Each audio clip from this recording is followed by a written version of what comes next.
Bienvenidos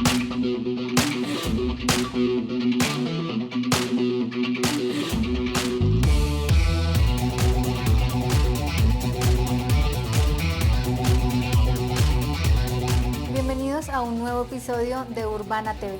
Soy Angélica María Gómez, periodista especializada en economía, y hoy tenemos como invitado a Edmundo Miralles. Él es el director de innovación y crecimiento de Microsoft en América. Bienvenido, Edmundo. Gracias, Angélica, muy amable por la invitación y un placer poder estar acá y conversar contigo.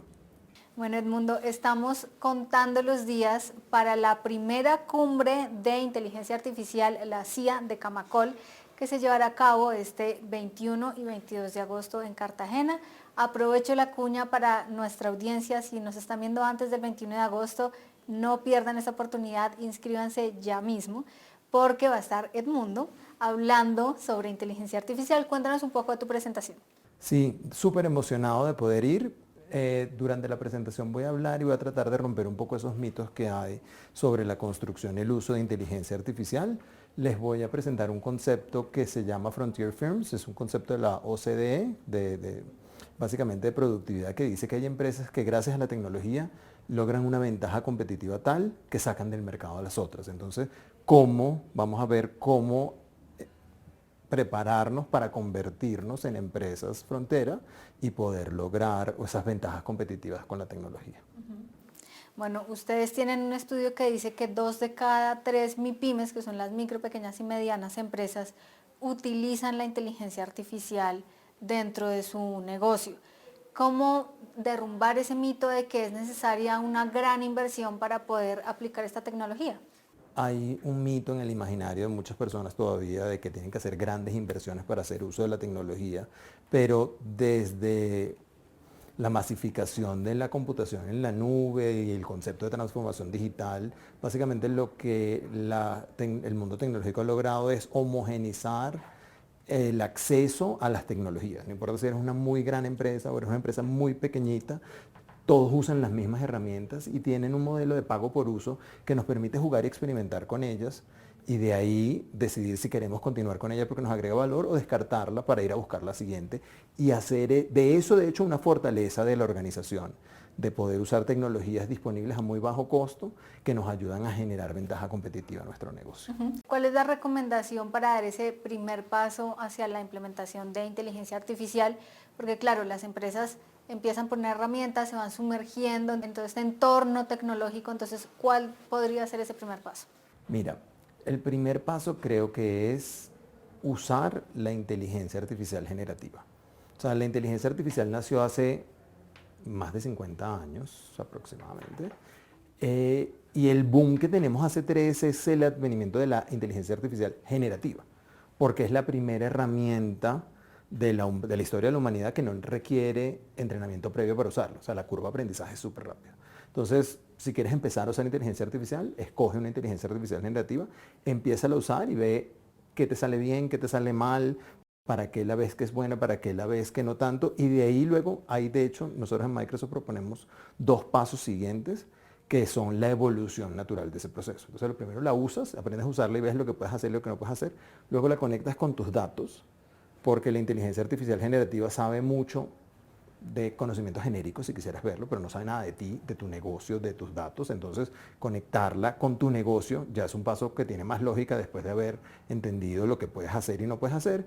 Y lo último, ya podríamos llamarlo, nosotros lo llamamos asegurarla, pero podrías llamarlo profesionalizarla, porque es como ya es parte de mi negocio, ya vi que me agrega valor, entonces ¿cómo me aseguro de que es un proceso profesional como todos los otros de la organización, como contabilidad, mercadeo, seguridad, la misma construcción per se, etcétera? Quiero que dividamos esta respuesta en 2 preguntas adicionales. Okay. La primera es, ¿por qué si hace 50 años que tenemos la inteligencia artificial, apenas ahora estamos hablando de este concepto? La historia es súper larga, pero vamos a tratar de hacerla súper corta. Se inventaron los algoritmos, se inventó la inteligencia artificial, se dieron los primeros pasos, pero luego nos dimos cuenta que la capacidad de cómputo no estaba disponible y surgió algo que llamaron el invierno de la inteligencia artificial. Estuvo congelada por muchos años hasta que la computación en los años 90 tuvo la capacidad suficiente para procesarla. Y hubo otro boom de la inteligencia artificial en los años 2000, pero es lo que podemos llamar inteligencia artificial predictiva. Y entonces era un proceso un poco más complejo, un poco más técnico que hacer. El gran boom de este momento es que hace 3 años, con el lanzamiento de ChatGPT, se le abrió al mundo interacción gratuita con una inteligencia artificial generativa que, como te decía, no tiene barrera de entrada. Tenemos toda la vida siendo educados para poder hablar con ella. O sea, ya nosotros hablamos por defecto. Entonces, no sé, imagínate, te doy un arco y una flecha para que puedas cazar tu primer cosa. Va a pasar una curva de aprendizaje. Con la inteligencia artificial generativa, esa curva es muy pequeña porque ya estamos preentrenados, si quisieras verlo de alguna manera, para interactuar por voz, por palabras, por texto. Entonces, esa capacidad de que todos podemos usar una herramienta y la herramienta rápidamente te puede agregar valor es lo que ha generado el boom de estos 3 últimos años. O sea, de hecho, hace menos de 3 años se lanzó, hace menos de 2 años se le dio acceso a Internet, hace menos de 1 año se crearon los protocolos con los cuales la inteligencia artificial puede conectarse con tus datos, que son MCP y A2A, pero no vamos a entrar a esos detalles. Pero simplemente es algo súper reciente. Por eso es que el boom es ahorita, aunque la inteligencia artificial existe desde hace tiempo. Bueno, y tenemos otra preocupación que, si bien no es reciente, con esto de la inteligencia artificial como que ha aumentado, y es justamente la seguridad, la protección de los datos. Uno de los pasos recomendados de Microsoft, como decías hace un momento, es justamente unir esa inteligencia con los datos del negocio y seguramente de los clientes, de las personas que trabajan en esa empresa. ¿Cómo se protegen esos datos? Es difícil decir que yo voy a empezar por montar todo un esquema de ciberseguridad y después voy a ver si la inteligencia artificial me funciona o no me funciona. Entonces, lo más recomendable uno es usar soluciones preconstruidas. O sea, puedes usar cualquiera de los chats de inteligencia artificial generativa que existen hoy. No sé, por ejemplo, el de Microsoft se llama Copilot, que ya per se viene con ciertos niveles de seguridad. Una vez que tú identificas tus casos de uso y quieres usarlo, puedes hacer una integración con tus datos. Esa integración con tus datos seguramente va a estar apalancada de los ingenieros de sistema con quienes trabajas. Porque una cosa que muy singular que me ha pasado en muchas conferencias es, buenísimo, me dijiste que la inteligencia artificial no me reemplaza a mí como persona, como empleado, pero la gente tiene esa tendencia a pensar que es que ya no necesitamos ingenieros de sistema. Entonces no, tampoco los reemplaza a ellos. También se transforman, entonces pasan al esquema de seguridad de tus datos que ya tú como organización tienes, y ya simplemente cuando ya tienes una serie de proyectos de inteligencia artificial que te agregan valor, es el momento de crear tu centro de excelencia, de definir bien tus políticas y ya prepararte para escalar tus proyectos de inteligencia artificial. Para las microempresas que utilizan tecnología, algunas ni siquiera tienen todavía un equipo de sistemas, ni siquiera un ingeniero. Entonces ahí, ¿cómo entran en esa inteligencia artificial? En el mundo de la nube que te comentaba, uno puede comprar las soluciones de cualquiera, incluida inteligencia artificial, en 3 formas de entrega. Lo que se llama SaaS o software como servicio, que está todo listo. Unos que se llaman PaaS, que son plataforma como servicio, que es que ya tienes una capa básica y tú lo haces unas configuraciones adicionales. Y luego hay otro formato que se llama IaaS o infraestructura como servicio, donde tú te encargas de todo. Entonces, dependiendo de tu nivel de adopción tecnológica y tus capacidades como organización, puedes tomar uno u otro. O sea, la respuesta corta es, hay muchas tecnologías que puedes usar sin necesidad de un ingeniero porque alguien más ya las resolvió. Dependiendo de la importancia de ese sistema para tu negocio y el valor que te agrega, puede ser necesario que vayas incorporando esos conocimientos como parte de tu plantilla. Te voy a leer una frase tuya y me vas a decir, por favor, qué recomiendas para evitar que suceda justamente eso de lo que estamos hablando. La tecnología no te reemplazará, pero sí puede sacarte del mercado. Un poco lo que decía de Frontier Firms, que no es un concepto mío, pero si no eres capaz de usar las herramientas que tienes disponibles para usarlas, no eres tan eficiente como podría serlo y te puede sacar del mercado. Puedo ponerte un ejemplo completamente desconectado. Si yo decido echar solo pala en vez de usar maquinaria amarilla, estoy subutilizando los recursos que tengo disponibles. No soy un gerente eficiente. Entonces es importante aprender y usar todas las herramientas que tengo disponibles, sobre todo que hablamos que es a muy bajo costo comparado con el pasado. Bueno, te voy a hacer unas preguntas rápidas para respuestas aún más rápidas de lo que hemos hablado hasta el momento. ¿Cómo usa la inteligencia artificial en su quehacer diario? Y no necesariamente el del trabajo.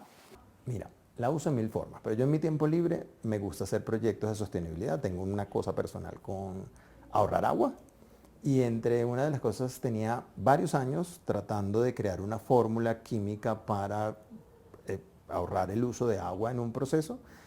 Y contraté muchos ingenieros químicos y no llegué porque no tenían de pronto la experiencia que yo necesitaba para hacer este producto. Desde que existe inteligencia artificial generativa ya he hecho 12 versiones del producto. Y la he venido perfeccionando y mejorando. Ya, ¿sí? Un poquito más de detalle de ese superproducto. No, cuando esté listo. Bueno, perfecto. Entonces, sector constructor e inteligencia artificial, ¿cómo ha evolucionado esa relación? Cuando uno piensa en sector construcción, piensa en la obra, pero la mayoría de los estudios que he leído es que gran parte del tiempo no se dedica per se a la obra. Entonces, todas esas otras tareas que componen el acto de construir algo, si no fueron digitalizadas ya, están en camino a la digitalización y todas son susceptibles a hacer uso de inteligencia artificial hoy en día como está. La parte física, hay una tendencia hoy que se llama Physical AI y estamos dando los primeros pinos en inteligencia artificial que contacte el mundo físico, pero entendiendo las proporciones y los porcentajes, todavía tenemos mucho que hacer en las áreas digitales que podemos mejorar y acelerar con inteligencia artificial antes de preocuparnos por el lado físico. En un caso hipotético, si lo nombran presidente de una empresa constructora, ¿cuáles serían las primeras 3 acciones inmediatas que implementaría? Pues sería aprender, aprender, aprender, pero al efecto del punto, yo diría aprender yo del negocio, pedirle al equipo que aprenda un poco de inteligencia artificial y trabajar en conjunto en identificar cuáles son esas labores que no agregan tanto valor, pero que quitan mucho tiempo. A ver si con la tecnología y la experiencia del equipo pudiéramos encontrar la forma de automatizarlas, sacarlas del camino para que el equipo se pudiera dedicar a otras labores que sí agregan verdaderamente valor. Bueno, y la última es otra frase. ¿Qué significa cuando dices fracasar pero en la dirección correcta? Somos adversos muchas veces al fracaso.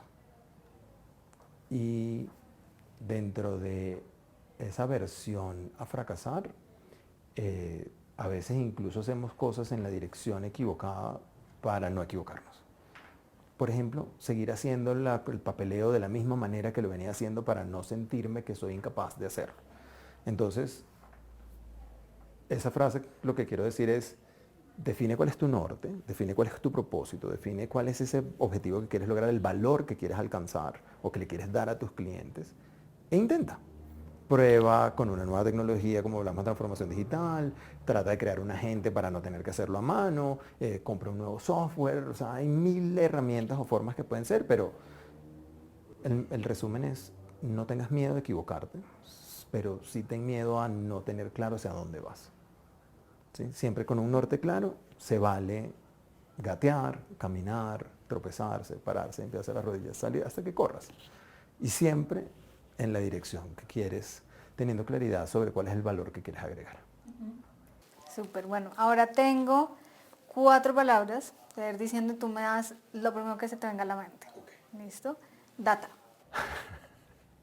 Hay una frase que dice, si tu data es mala o es basura, la inteligencia artificial solo te da basura. Entonces, la data es importantísima, las empresas tienen mucha data, a veces no creen en su historial, en sus Excel, en sus archivos, en sus empresas, tienen mucha data. Es importante procesarla de la manera correcta para que la inteligencia artificial agregue valor. Nube.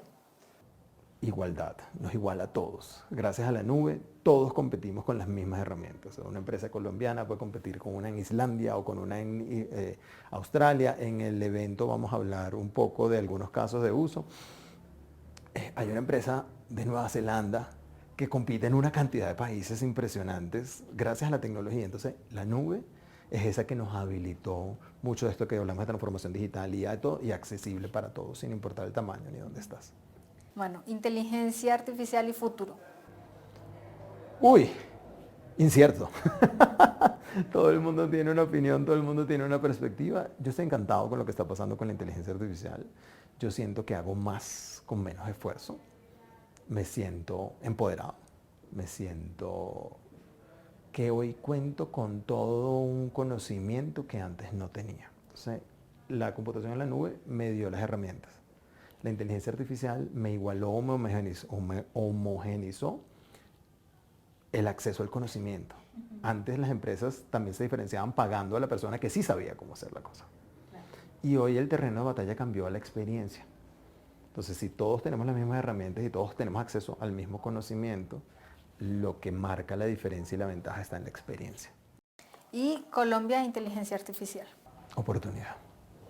Colombia, yo como tú contabas un poco, yo manejo el negocio de infraestructura para inteligencia artificial desde Canadá hasta Latinoamérica. Y todos lo están usando. Nadie lo tiene todo 100% claro. Todos estamos experimentando, todos estamos aprendiendo, todos nos estamos equivocando en la dirección correcta. Esperamos o pensamos. Te diría que el único hito que me gustaría ver un poco más en Colombia es que creemos o entrenemos modelos de inteligencia artificiales para nuestras necesidades particulares. Es algo que vemos en otras regiones que de pronto aquí en Latinoamérica, en general, más que solo Colombia, no se ve tanto. Pueden haber múltiples razones por las que eso pasa, pero de mi sueño sería que Colombia no solo la usemos, sino que comencemos a entrenarla a gran escala y que incluso si necesitamos, creemos nuestros propios modelos adaptados a nuestras propias necesidades. Ahora, para cerrar, tengo una pregunta un poco más personal. ¿Cómo combates esa culpa que sienten muchos de usar la inteligencia artificial para hacer más fácil el trabajo? Tengo esa discusión con mis hijos. Si tú tienes claro lo que quieres hacer, la inteligencia artificial puede ser una herramienta. Si tú lo vas a usar para que haga tu trabajo, tú mismo te estás reemplazando. O sea, yo podría, hablando en el caso de mis hijos con colegio, tú podrías usar la inteligencia artificial y decirle, hazme el trabajo. O podrías usar la inteligencia artificial para procesar 40 o 50 veces más materia prima, digamos, otros estudios, otros trabajos, otras cosas, y obtener los resúmenes para hacer un mejor trabajo. Entonces, me ahorró una cantidad de horas, me ahorró una cantidad de tiempo que yo hubiera tenido que dedicar al acto puro de leer 400 trabajos sobre un tema específico para poder crear mi propia opinión y yo poder redactar el informe sobre el tema que quería crear. O podría decirle a la inteligencia artificial, hazme un informe sobre esto y chao. Entonces, yo no siento culpa porque no la uso para que haga mi trabajo. Me siento empoderado porque la uso para fortalecer y permitirme hacer más de lo que podría hacer yo solo. Bueno, Edmundo, pues unas reflexiones muy valiosas de un tema que está transformando al mundo entero cada día. Muchísimas gracias por estar en Urbana TV. Y gracias a todos los que nos están viendo. Estamos súper atentos entonces a lo que pase en la cumbre de inteligencia artificial de Camacol. Recuerden, este 21 y 22 de agosto. Con todo gusto, Angélica y audiencia, muchas gracias por el tiempo y nos vemos en Cartagena.